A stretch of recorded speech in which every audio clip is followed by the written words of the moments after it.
Hello students, हम लोग प्रश्नावली 7.2 पे और क्वेश्चन नंबर है 11 का फर्स्ट में देखिए, यदि किसी वृत्त का व्यास AB हो तथा A एवं B के निर्देशांक क्रमशः 4,6 एवं -2,2 हो तो वृत्त का केंद्र का निर्देशांक प्राप्त करें। चलिए, तो मैं यहाँ पर एक वृत्त बना लेता हूँ। वृत्त का मैं एक व्यास ले लेता हूँ। तो आपको पता है कि व्यास क्या होता है, केंद्र से होकर जाता है। ठीक है, ये AB व्यास हो गया और ए वृत्त का केंद्र मैं यहाँ पे O मान लेता हूँ। ए का निर्देशांक यहाँ 4,6 है और बी का निर्देशांक है यहाँ -2,2। हमें इसका केंद्र यानी कि O का निर्देशांक निकालना है। तो हम लोग यहाँ मान लेते हैं कि माना व्यास AB वाले वृत्त का केंद्र O है, ऐसा हम लोग मान लेते हैं। ठीक है, तो जब O केंद्र है तो यहाँ पे कह सकते हैं कि O AB का मध्य बिंदु होगा। क्यों मध्य बिंदु होगा भाई? क्योंकि हम लोग जानते हैं कि व्यास बराबर होते हैं, ये दोनों व्यास ही रहते हैं, बराबर होंगे, इसलिए O केंद्र हो जाएगा आपके किसके, व्यास AB का। तो जब AB का केंद्र होगा तो यहाँ मध्य बिंदु सूत्र लगेगा। मध्य बिंदु सूत्र क्योंकि ये मूल बिंदु होगा, इसका मध्य बिंदु ना होगा इन दोनों को मिलाने वाली रेखाखंड का। ठीक है ना जी? तो मध्य बिंदु सूत्र क्या जानते हैं, x1 + x2/2 और y1 + y2/में। तो O का निर्देशांक यहाँ से निकल जाएगा 4 + में -2/2 और हो जाएगा 6 + का 2/2। तो यहाँ हो जाएगा 2/2 और 8/2। ये कट के 1 और ये कट के 4, यहाँ से आ जाएगा 1 और 4। तो इसका निर्देशांक आ गया। चलते हैं नेक्स्ट क्वेश्चन पे। चलिए 11 का सेकंड में देखिए, AB एक वृत्त का व्यास है जिसका केंद्र C जिसका निर्देशांक है -1,6। यदि B बिंदु का निर्देशांक -7,3 है तो A का निर्देशांक। चलिए, मैं यहाँ पर एक वृत्त ले लेता हूँ। इस वृत्त का एक मैं व्यास खींच देता हूँ AB। ठीक है ना जी? AB इसका केंद्र है C जिसका निर्देशांक है -1,6 और B का निर्देशांक है -7,3। यहाँ पे क्या है, C व्यास AB वाले वृत्त का केंद्र है, तो C AB का मध्य बिंदु होगा। हमें क्या करना है जी, A का निर्देशांक निकालना है। तो हम लोग मान लेते हैं कि माना A का जो निर्देशांक है वह XY। ठीक है, तो यहाँ पर मध्य बिंदु सूत्र लगेंगे। मध्य बिंदु सूत्र आप जानते हैं, मध्य बिंदु सूत्र क्या होता है, x1 + x2/2 y1 + y2/2। तो हम लोग यहाँ C का निर्देशांक हमारे पास दिया है -1,6, तो उसके लिए हम लोग क्या कर सकते हैं, x + -7/2 y + 3/2 = -1,6। चलिए, अब इसके बाद देखिए, x - 7/2 y + 3/2 बराबर में -1,6। अब इसको अलग अलग यहाँ से कर लेते हैं, तो एक हो जाएगा x - 7/2 बराबर -1 और एक हो जाएगा आपका यहाँ y + 3/2 बराबर 6, है ना। चलिए देखते हैं आगे क्या हो जाएगा, x - 7 = -2, ये जाके उधर प्लस का हो जाएगा 7 - 2, x बराबर में आ जाएगा 5। y + 3 बराबर में यहाँ पे हो जाएगा 6 × 12, 3 जाके घटेगा तो y का मान आ जाएगा 9। इसलिए A का जो निर्देशांक हो जाएगा वह क्या हो जाएगा, 5,9 हो जाएगा। चलते हैं नेक्स्ट क्वेश्चन नंबर 12 देखिए, उस बिंदु का निर्देशांक ज्ञात, उन बिंदुओं का निर्देशांक ज्ञात कीजिए जो A और B को मिलाने वाले रेखाखंड को 4 समान भागों में बांटती है। देखिए, यहाँ पर एक बिंदु A है जिसका निर्देशांक हम लोग दिया हुआ है -4 और कॉमा में 0, और दूसरा बिंदु यहाँ पे B ले लेते हैं जिसका निर्देशांक है 0,6।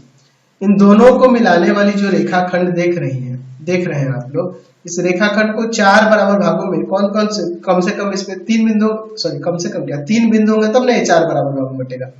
तो मैं यहाँ पर मान लेता हूँ कि P, यहाँ पे Q और R। हम लोग मान लेते हैं कि माना बिंदुएं P, Q तथा R रेखाखंड AB को 4 बराबर भागों में बांटती है। ये हम लोग ऐसा मान लेते हैं। ठीक है। चलिए तो यहाँ पे देखिए इधर वाला अनुपात के लिए पी के अनुपात के लिए इधर 1 भाग है और इधर 3 भाग है, 1 अनुपात 3, इधर 2 भाग है, इधर 2 भाग, यानी कि क्यू मध्य बिंदु हो जाएगा। इधर 3 भाग इधर 1 भाग है, इसलिए 2 अनुपात 1 हो जाएगा। तो ये ध्यान रखना, एम अनुपात एन ये होगा, एम अनुपात ये भी होगा और एम अनुपात एन ये भी होगा। अलग अलग पी के लिए ये होगा, क्यू के लिए, आर के लिए। ए के नियामक को x1 y1 और बी के नियामक को x2 y2 मान लेते हैं। और हम लोग यहाँ पे विभाजन सूत्र लगाते हैं। विभाजन सूत्र क्या होता है? विभाजन सूत्र क्या लिख सकते हैं? mx2 प्लस का nx1 बटा में m plus n, my2 plus का ny1 और बटा में m प्लस n, यही लगाने वाले हैं। चलिए एक करके p q r सबके लिए। चलिए पहले p के लिए लिखते हैं। m की जगह 1, x2 की जगह 0, n की जगह 3, x1 की जगह -4 और बटा में m प्लस n यानी 1 प्लस 3। m की जगह 1, y2 की जगह 6, n की जगह 3 और y1 की जगह 0 और बटा में m प्लस n। यहाँ पे देखिए क्या हो जाएगा, 4 3 -12 और बटा में 3 1 4, ठीक है। और यहाँ 6 और बटा में 4 कट जाएगा, यहाँ 4 3 12 और यहाँ पे 3 और यहाँ पे 2, यानी कि आ जाएगा -3 और 3 बटा 2, ठीक है। फिर अब Q के लिए चलते हैं। Q के लिए Q है ना जी अगला, Q के लिए तो ये मध्य बिंदु है, या तो मध्य बिंदु सूत्र लगा दो, या अनुपात वाले 2 अनुपात 2 लेके चलो, क्या दिक्कत है। 2 गुना में 0, 2 गुना में -4 और बटा में 1 प्लस 2 प्लस 2 गुना में 6 और प्लस का 2 गुना में 0 और बटा में 2 प्लस 2। देखिए ऊपर आ जाएगा -8 बटा 4 और यहाँ पे 6 दूना 12 और बटा में 4, ये 2 बार में और ये 3 बार, तो -2 और कॉमा में 3 इसका निर्देशांक हो गया, ठीक है। चलिए अब इसके बाद हम लोग r के लिए चलते हैं। यहाँ पर हो जाएगा आपका, यहाँ पे अनुपात 3 अनुपात देखो ना, ये 3 भाग है, ये 1 भाग है, तो m की जगह पे है 3 और x2 है आपके पास 0, n की जगह पे है 1 और x1 है -4 और बटा में m प्लस 3 प्लस है। m की जगह पे है 3 और आपका x2 है, y2 है आपके पास 6, n की जगह पे 1 और y1 है आपके पास 0 और बटा में 3 प्लस का। चलिए अब देखिए क्या हो जाएगा, -4 बटा में 4 और यहाँ पे आ जाएगा आपका 6 3 18 और बटा में 4, कट जाएगा ये 1 बार में, यहाँ पे 2 और यहाँ पे 9, तो आ जाएगा यहाँ से -1 और 9 बटा 9 इसका निर्देशांक। तीनों बिंदुओं के निर्देशांक आ गए जो इनको 4 बराबर भागों में बांटते हैं, ये भी है ना जी। क्वेश्चन नंबर देखिए 13 का 1, बिंदुओं ए और बी के मध्य बिंदु के निर्देशांक x, y है एवं यहाँ पे समीकरण दिया गया है, ठीक है। तो k का मान ज्ञात कीजिए। चलिए देखिए, a बिंदु दिया जिसका निर्देशांक है 3,4, b बिंदु दिया है जिसका निर्देशांक है k,7। इन दोनों को मिलाने वाली रेखाखंड AB का मध्य बिंदु है, यहाँ पर मान लेते हैं यहाँ पर C जिसका निर्देशांक है x, y। मान लेते हैं कि माना C x, y AB का मध्य बिंदु है, रेखाखंड AB का मध्य बिंदु है। तो जब इसका ये मध्य बिंदु है तो C का निर्देशांक यानी x, y किसके बराबर हो जाएगा? तो हम लोग जानते हैं ये हो जाएगा किसके बराबर जी, तो x1 plus x2/2 y1 plus y2/2। यहाँ पे कैसे हुआ? तो मध्य बिंदु सूत्र से। बहुत बार हम लोग सूत्र लिख सकते हैं, लिख चुके हैं, अब बार बार मैं क्या लिखूं। तो यहाँ से आ जाएगा आपका कितना xy, क्या आ जाएगा यहाँ पे हो जाएगा xy 3 प्लस k/2 और 11/2। चूंकि समीकरण है 2x प्लस का 2y प्लस 1 बराबर 0, तो इसमें देखते हैं 2 गुना में 3 प्लस का k बटा में 2 और 2 गुना में 11/2 और प्लस का 1 इक्वल टू में 0। हमें k का मान यहाँ निकालना है। 2 से 2 कैंसिल, 2 से 2 कैंसिल, तो देखो 11 1 12 12 3 15, तो k प्लस 15 बराबर में 0। तो k का मान यहाँ से क्या आ जाएगा, माइनस का 15 हो जाएगा। चलते हैं नेक्स्ट क्वेश्चन 13 का सेकंड नंबर देखिए, बिंदु यहाँ 2 बिंदु थे, इनको मिलाने वाली रेखा का मध्य बिंदु ये है, तो a और b का मान निकालिए। हम लोग एक बिंदु a लेते हैं जिसका निर्देशांक है 2a, 4, एक बिंदु b ले लेते हैं जिसका निर्देशांक है -2, 3। इन दोनों को मिलाने वाली रेखाखंड AB का मध्य बिंदु C है जिसका निर्देशांक है 1, 2a प्लस 1। तो यहाँ पे मान लेते हैं कि माना C जिसका निर्देशांक है 1,2a प्लस 1 रेखा बिंदुओं A जिसका निर्देशांक है 2a,4 तथा B जिसका निर्देशांक है -2,3b को मिलाने वाली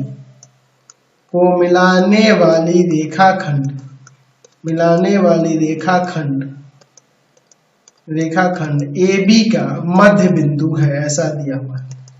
तो जब ये मध्य बिंदु है, यहाँ C का निर्देशांक देखिए क्या है 1,2a प्लस 1। तो C का निर्देशांक कैसे निकालें जब ये मध्य बिंदु है, तो 2a प्लस का -2 बटा में 2 और 4 प्लस का 3b बटा में 2 बराबर में 1,2a प्लस का 1। चलिए अब यहाँ से इक्वेट कर देंगे अलग अलग। 2a माइनस 2y में 2 इक्वल टू 1 और 4 प्लस का 3b बाई 2 बराबर में 2a प्लस का 1। 2a x नियमक और y नियमक की इक्वेट कर देते हैं, ये जाकर उधर गुना करेगा। 2a माइनस 2 बराबर में -2 जाके प्लस का 2 तो 4 हो जाएगा, ये जाएगा भाग में तो 2 आ जाएगा। चलिए अब 4 प्लस का 3b बटा 2 बराबर में 2 गुना a का मान 2 प्लस 1 तो 4 प्लस का 3b बटा 2 बराबर में 2 गुना 4 1 5 जाके गुना करेगा। 4 प्लस का 3b बराबर में 10 और यहाँ से जाके ये 4 घट जाएगा तो 3b बराबर में 6 ये जाएगा भाग में तो b का मान 2, इसलिए a बराबर भी 2 और b बराबर भी 2 आ गया। चलते हैं नेक्स्ट क्वेश्चन पे। आप नेक्स्ट देखते हैं 13 का 3 नंबर। यदि a एवं b को मिलाने वाले रेखाखंड का मध्य बिंदु c जिसका निर्देशांक है यहाँ पर ये दिया हुआ है। यहाँ पे क्या दिया है कि AB का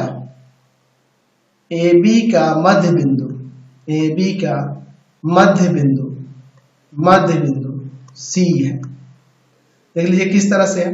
यहाँ पर A जिसका निर्देशांक है आपके पास 2p प्लस 1,4 और B जिसका निर्देशांक है 5q माइनस 1, इन दोनों को मिलाने वाली रेखाखंड AB का मध्य बिंदु जो है आपके पास C है और C का निर्देशांक हमारे पास क्या दिया है जी 2p, q। तो देखो तो 2p, q किसके बराबर ले लेंगे तो मध्य बिंदु सूत्र से 2p प्लस 1 और प्लस का 5/2 और 4 प्लस का q माइनस 1 और बाई में 2। ठीक है ना जी, मध्य बिंदु सूत्र से हमने ले लिया। 2p, q बराबर होगा किसके 2p प्लस का 6 और बाई में 2 और यहाँ से आपका हो जाएगा q प्लस का 3 बाई में 2। ठीक है ना जी। अब इसके बाद अलग अलग कर लेते हैं। 2p बराबर में 2p प्लस 6/2 और यहाँ q बराबर में q प्लस का 3/2, ये इधर आकर मल्टीप्लाई करेगा। 4p बराबर में 2p प्लस 6 इधर आके घट जाएगा, 2p बराबर में हो जाएगा 6 ये जाएगा भाग में तो p का वैल्यू 3। 2q बराबर में q प्लस 3 q इधर घटेगा तो q इक्वल टू 3, इसलिए p का वैल्यू 3 आ गया और q का भी वैल्यू यहाँ से 3 हो गया। चलते हैं अब नेक्स्ट क्वेश्चन पे। क्वेश्चन नंबर 14 देखिए। सिद्ध करें कि a b c एवं d समांतर चतुर्भुज ABCD के शीर्ष बिंदु है। अच्छा, इस समांतर चतुर्भुज के शीर्ष बिंदु ही हमें दिखाना है। हमारे पास हम मान लेते हैं कि माना a 3,1 b 0,-2 c 1,1 तथा d 4,4 ये 4 बिंदु हैं। देखिए समझिए, यहाँ पर हम लोग दूरी सूत्र के मदद से निकालना तो सीख चुके हैं, दूरी सूत्र के मदद से निकालना सीख चुके हैं। ठीक है ना जी। हम लोग यहाँ पर मध्य बिंदु सूत्र के मदद से इसको निकालेंगे। देखिए मैं आपको समांतर चतुर्भुज का कंसेप्ट समझाता हूँ। जो आपका समांतर चतुर्भुज होता है ना, उसके विकर्ण जो होते हैं ना एक दूसरे को समद्विभाजित करते हैं। विकर्ण क्या करते हैं, एक दूसरे को समद्विभाजित करते हैं, यानी कि 2 बराबर भागों में बांटते हैं। सपोज आपके पास मान लीजिए समांतर चतुर्भुज ABCD है, तो अगर यहाँ पे यहाँ दोनों एक दूसरे को विकर्ण O पे प्रतिच्छेद कर रहा है तो ये O AC का भी मध्य बिंदु होगा और AD का भी मध्य बिंदु होगा। तो आप क्या करो कि AC का मध्य बिंदु और BD का मध्य बिंदु निकालो। अगर दोनों समान आ जाएगा तो यहाँ पे कह सकते हैं कि ये समांतर चतुर्भुज के शीर्ष बिंदु होंगे। तो चलिए पहले AC का मध्य बिंदु निकालते हैं। ठीक है ना जी। AC का मध्य बिंदु क्या हो जाएगा 3 प्लस 1/2 1 प्लस 1/2, यानी हो जाएगा यहाँ पे 4/2 और यहाँ पे 2/2, ये 1 और 2,1 हो गया। फिर उसके बाद देखते हैं इसी के बाद BD, BD का मध्य बिंदु तो हो जाएगा यहाँ पे देखो 0 + 4/2 - 2 + 4/2 तो यहाँ हो जाएगा 4/2 और यहाँ पर हो जाएगा आपका 2/2 1 और यहाँ पे 2 तो 2,1 तो दोनों का मध्य बिंदु एक ही है। यहाँ पे देख रहे हैं कि AC का मध्य बिंदु और BD का मध्य बिंदु BD का मध्य बिंदु दोनों समान हो रहा है अर्थात AC तथा BD एक दूसरे को समद्विभाजित करते हैं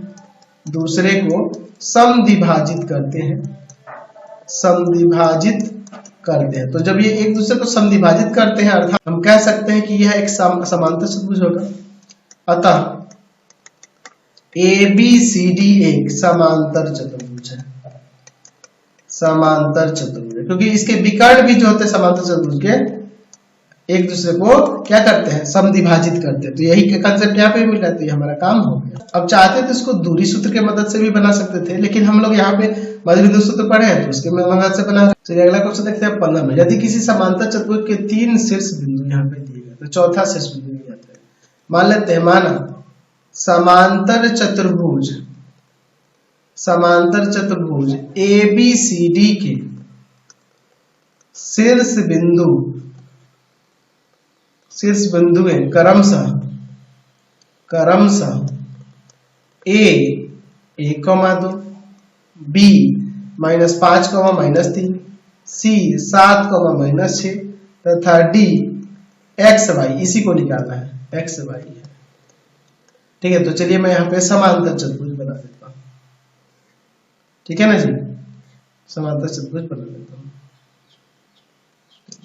समांतर चतुर्भुज बना लेता हूँ, इसका नाम देता हूँ ABCD।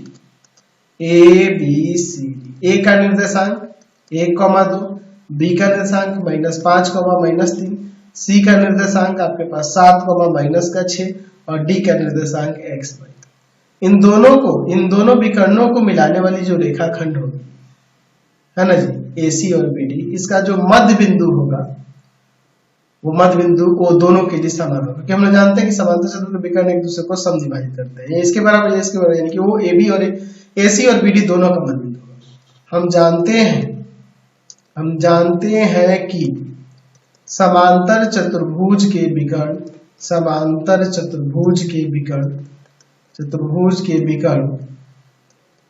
परस्पर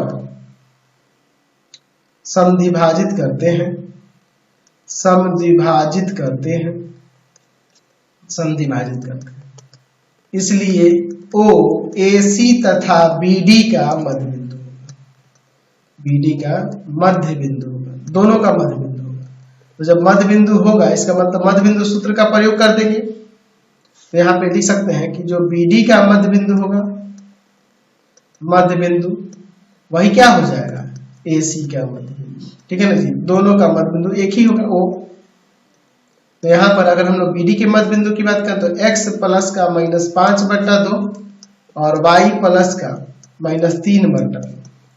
अच्छा, और AC का मध्य बिंदु 1 प्लस का 7/2 और 2 प्लस का -6/2 हो जाएगा। चलिए अब इसे आगे यहाँ सॉल्व करते हैं।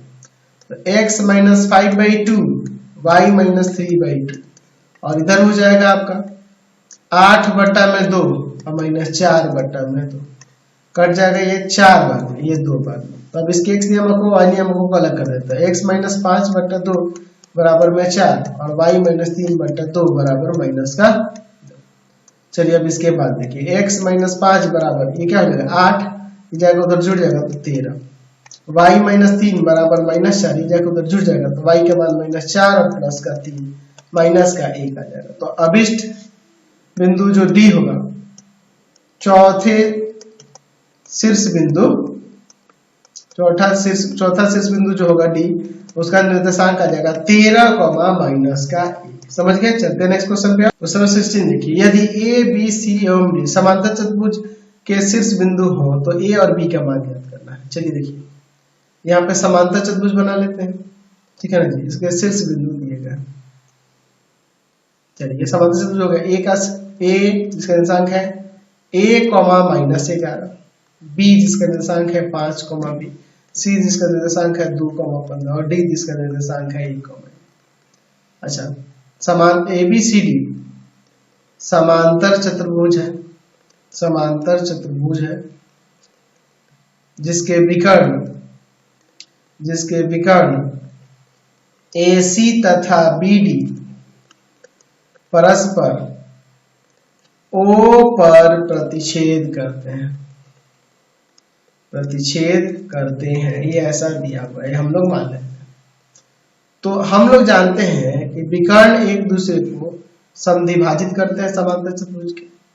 हम लोग लिख देते हैं चूंकि समांतर चतुर्भुज के विकर्ण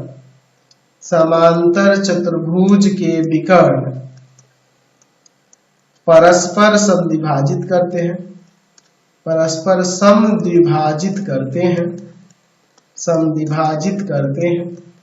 तो जब समद्विभाजित करते हैं तो आप लिख सकते हैं कि O BD तथा AC का मध्य बिंदु होगा, दोनों का मध्य बिंदु हो जाएगा। जब दोनों का मध्य बिंदु हो जाएगा तो देखो AC का मध्य बिंदु क्या हो जाएगा, यहाँ पे ले सकते हैं A+2 और बट्टा में 2 -11 + 15 बट्टा में 2 और BD का मध्य बिंदु क्या हो जाएगा 5 + 1 बट्टा 2 और 6 + 1 बट्टा 2। चलिए अब इसके बाद हम देखते हैं A+2 बट्टा 2 और यहाँ पर आ जाएगा 4 बट्टा 2, 6 बट्टा 2, 7 बट्टा 2, नहीं 5 + 6 नहीं था यार, ये 5 यहाँ देखो ना 6 नहीं था, ये B है, यहाँ B है ना, ये B है, मैंने ध्यान से नहीं देखा है। यहाँ पे B+1 बट्टा B है ना जी, B है। चलिए ये B का वैल्यू निकालना, ध्यान में नहीं दिया, अलग अलग कर दिया। A+2/2 में 6 बट्टा 2 और 4 बट्टा 2 बराबर में B+1/2, या y/2 ये घट जाएगा। A बराबर में ये जाकर उधर घटेगा 4, या किधर घटेगा 3, तो यहाँ से A बराबर में हो जाएगा 4 और B का मान हो जाएगा 3। यही हमें निकालना था, हमने निकाल दिया। एक काम करते हैं, आज की क्लास में इतना ही, नेक्स्ट वीडियो में आगे देखेंगे। आपको हमारे 3 चैनलों को सब्सक्राइब करना होगा। पहला है पाथफाइंडर क्लासेस छपरा, दूसरा है आपके पास भारती भवन रविकांत सर, और तीसरा चैनल है Ravikant sir RD Sharma solution. तीनों चैनलों को सब्सक्राइब कर लेंगे। इससे रिलेटेड वीडियो के लिए सीधे डिस्क्रिप्शन में, इससे रिलेटेड नोट्स के लिए गूगल पे जाकर सर्च करेंगे www.ravikantsir.in और यहाँ जाकर आप सभी क्लासेस के नोट्स उनके PDF को डाउनलोड कर सकते हैं, पढ़ सकते हैं। इंस्टाग्राम और फेसबुक पे जाकर पाथफाइंडर क्लासेस छपरा को लाइक एंड फॉलो करना नहीं भूलेंगे। Thanks for watching the video. Comment करके जरूर बताया करें कि हमारे चैनल से वीडियोज आप सभी को कैसे लगते हैं। Thanks for watching.